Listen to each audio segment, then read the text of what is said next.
Hi, this is Stephanie Miller from The Stephanie Miller Show. Please enjoy this exclusive clip from my show on Political Voices Network.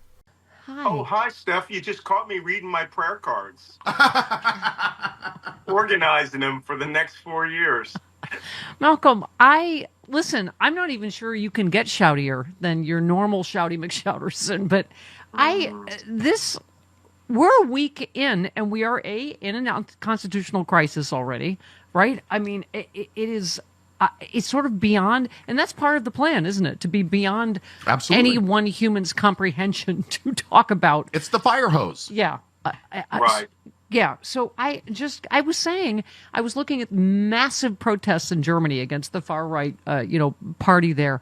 I thought, this is the problem, is I don't know what the hell, we're asleep doing Wordle, something. Because yesterday, I'm like, why are we not in the streets? I mean, this is really a full-on crisis just a week in, isn't it? Yes, but on the other hand, I have to tell you, the Germans have been organizing against the AfD, which is that sort of semi-neo-Nazi run organization in their country, Alternative for Deutschland, for years. So they've got a healthy, organized base of political opposition. Because they've seen this before. But the last time we did this with the Women's March in 2017, it fizzled out for the sole reason that there are a lot of people in the Democratic Party who all want their little silos and will not work together. It goes with podcasters. It goes with people who are on Twitter and Blue Sky, and they're all shouting, subscribe to me.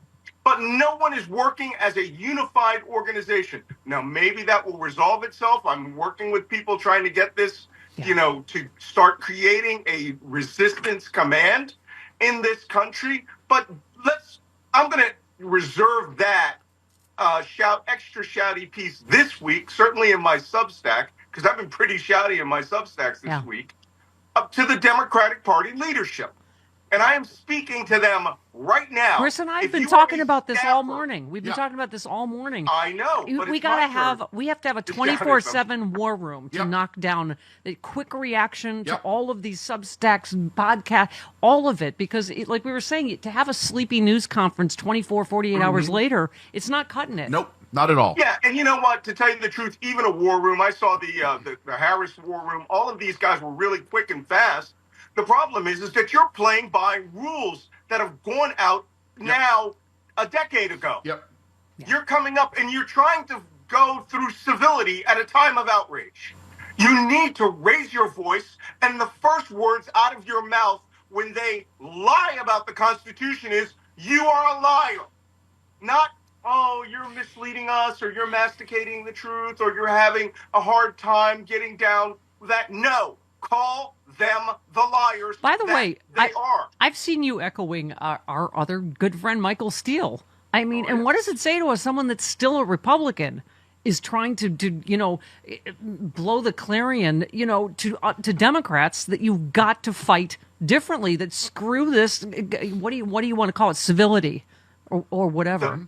The three biggest voices this week, calling on the Democrats to fight were Rick Wilson, former Republican. Michael Steele, former Republican. Joe Walsh, former Republican. Yeah. Somebody explain to me why in the Democratic Party it's not about getting a war room. It's about organizing yourselves as a caucus to oppose them as the opposing party. No more votes alongside of them with comedy and peacefulness and bipartisanship. Zero. Stop that. We should point out, Donald, for major projects. Why are we accommodating them and making it look like their craziness is bipartisan? Right. By the way, we should point out he said comedy as in COMITY. We're not for that, but comedy is comedy COMEDY is going to be essential. Yes. Okay, just wanted to point that out. Sounds very similar.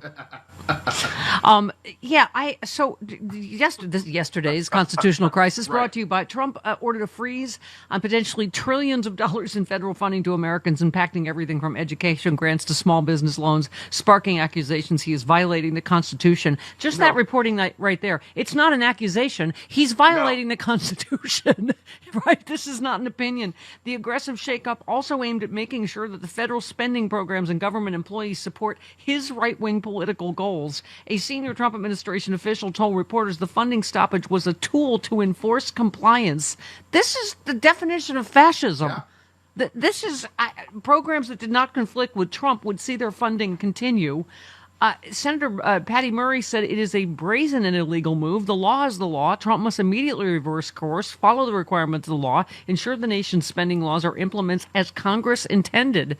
That's the way our Constitution's written. So now, here we are. We're going to see what happens with this judge on Monday. So the freeze is, she obviously put a freeze on this until Monday. For 5 days. Right. Yeah, love Patty Murray, okay? But that's still too many words in the sentence, in the statement that she wanted. The first thing they should have said was, how is there not 213, I think that's what we have, 213 emergency press conferences to say, this is unconstitutional. This is against the law. He is working outside of the law. Congress controls the money, not this wannabe petty tyrant. See, that wasn't so hard. Take notes. I give you my permission to use it that way. Right. Politics Girl said the same thing just a few days ago. Even though she's been cowed back on CNN, we have got to stand up and speak in plain language. Now, here's your orders for your audience. You all need to call your representatives and tell them to fight. Get up and fight, all right? Not in long speeches or memos or letters of censure or declaration of malfeasance. Tell them you need to go in there and tell them to stop, fight. It's unconstitutional. We're getting run over. And here's the problem, okay? I'm afraid to say it, but I'm very good at predicting bad things that happen down there. Adolf Hitler, in my latest Substack, I have a video in there. Adolf Hitler ended democracy in 53 days. We're on track to doing it in less than 2 weeks. Yeah. And this is not a joke. You need to wake everybody up. This isn't about being woke. This is about being awoken to the dangers to this nation. Yeah. That's all I got until you ask me another crazy question that makes me really angry. And here it comes. Oh, jeez. No, Chris and I made the same point off the top of the show. Listen, it's not that, Chuck Schumer, Dick Durbin, they aren't saying the right things, Malcolm, but, again, it's not chronological age. Right. It's the There's no urgency. It's the, fierce urgency that you always speak with. And, the AOCs and the Jasmine Crockett's tend to have it. Right. And Schumer's just here saying, this is an outrage. It's like, that's come on. 2 of them. Because they're playing by the old rules. Yeah. How are they not upset by this? All right. I have one other person that I would like to discuss with. By the way, let me take a sip of my coffee so I can calm down. Triple, quadruple espressos. You always seem over-caffeinated. It doesn't matter. No, I'm not caffeinated enough, apparently. I always expect someone to come in and tell you to switch to decaf. Just Malcolm? I am calling right now, okay, as a career military and intelligence professional, a lifelong patriot, a son of Philadelphia. I am begging Kamala Harris to stand up and lead this opposition. Do it now. If you love this country and you loved it 3 months ago when you ran for president, take charge, move out, get this show on the road, and make statements. Don't settle back in your retirement. We don't have time for this. Yeah. See, she's a better person than I. Oh. I just say all y'all. No, there's no time for better people. I know. I understand. There is No, I mean, time for better people than our better angels. what he's Our trying to better do. angels were killed on November 6th. Exactly. Yeah. I mean, what else does he have to do? Release violent insurrectionists that tried to overthrow the United States government?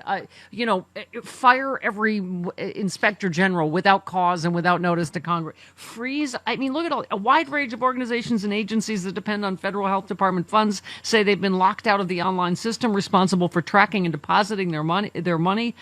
These include state Medicaid programs, which have been unable to log on to the portal run by the HHS. My staff has confirmed reports that Medicaid portals are down in all 50 states following last night's federal funding freeze. This is a blatant attempt to rip health care away from millions of Americans overnight and will get people killed, said Ron Wyden. Brian Schott said multiple states locked out of the Medicaid portal. This is a Trump shutdown, except this time it's unlawful. Again, this is going to hit red states even worse. This is going to hit Trump voters. I mean, we're already seeing, Malcolm, Latinos for Trump saying, oh, I thought he was only going to deport criminals. At least half of the people so far, they weren't criminals, except that they didn't come through a port of entry, right?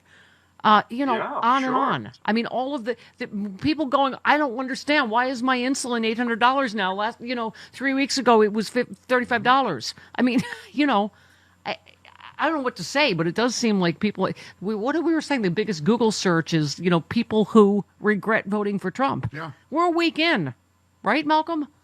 Yeah, you know what? But this is the worst kind of Schadenfreude, right? Yeah. We all revel in seeing the pain of some people, but this is the pain of a lot of people. Oh, hi. I just finished, I'm going to say, an 11 billion mile bike ride, and thank God I happen to have this magic potion with me, ASEA, as seen on the Stephanie Miller Show. It helps my cells communicate better so that I can heal faster from overdoing because I'm lying about my age. I also use it on my face.